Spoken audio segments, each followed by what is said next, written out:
There is something that's deficient in your current life, so more power to you that you're actually aware of it to some degree, whether it's consciously or subconsciously, and I hope that you are actually willing to take action.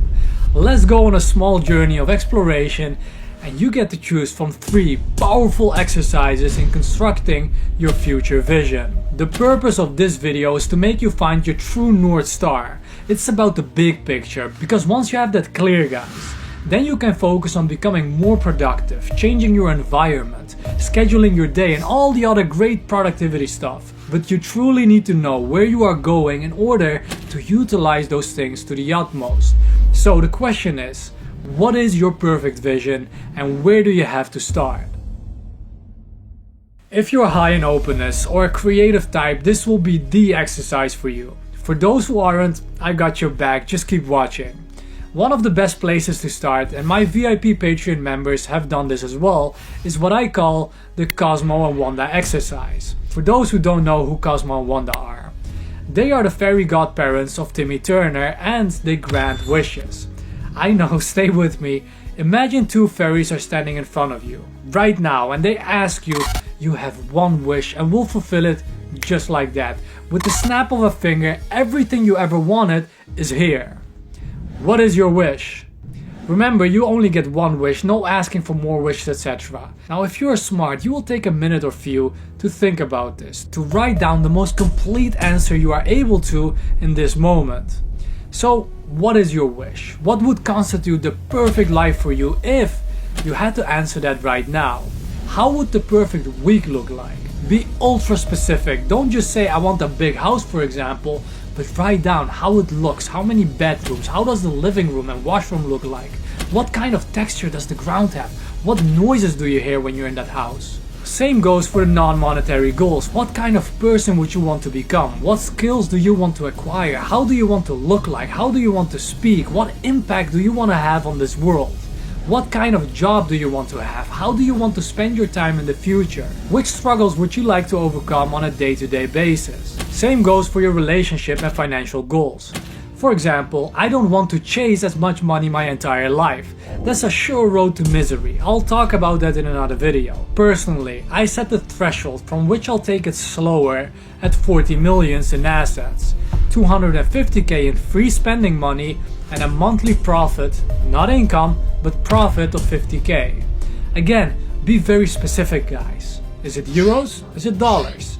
The same specificity you need to have for all other aspects of your life. By answering these questions, you shape what your perfect vision of your life looks like. I love to do this and explore that vision that I created in my mind early in the mornings in my visualization. I get a taste of it every single day. You do that long enough, and when you move closer to that goal, positive emotions accompany that.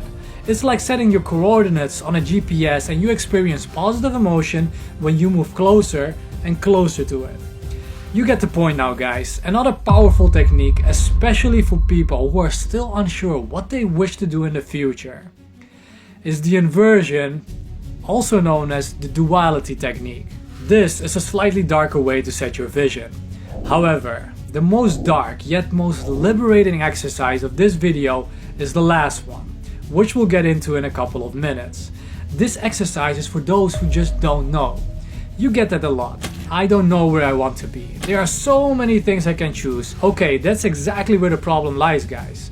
First of all, with these exercises, you contemplate the best possible future with the knowledge you have right now. This might change in the future, but at least you set your eyes at something. You have an aim, a purpose for your movement through space and time. This exercise is called the inversion or duality exercise.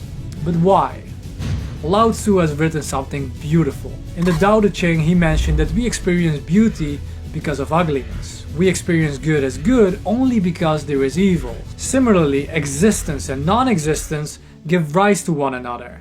Difficult and easy, long and short, high and low, before and after, the music and the silence all cannot exist without the other. There are 2 sides of the same coin, meaning, as Alan Watts put it, that duality is always secretly unity. That's a concept on which this exercise is based. So how do you do this exercise? Answer this. what would the absolute shittiest condition for your job be? Deliberate on that thoroughly. The 3 most common answers I've heard are 1.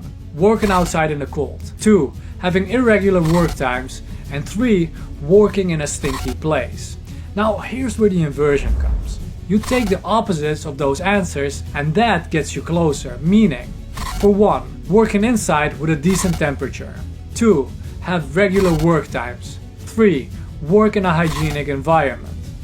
Now you might think, but I still don't know what my future vision is. Correct, what you will answer from here on out, just to start are, what kind of person would I be if I was the worst of the worst?